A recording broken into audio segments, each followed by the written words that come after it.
Geceler sensiz çok soyuk, hatirelerim içimde dolaşır. Seni aktarıram her yerde, yüreğimde sesin susmur susmur. Sözlerimiz indi yavaş yavaş itti, gülüşlerin uzakta kaldı sessiz.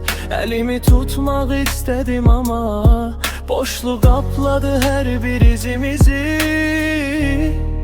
Gözlerin hele de yuxumda, sevgi harda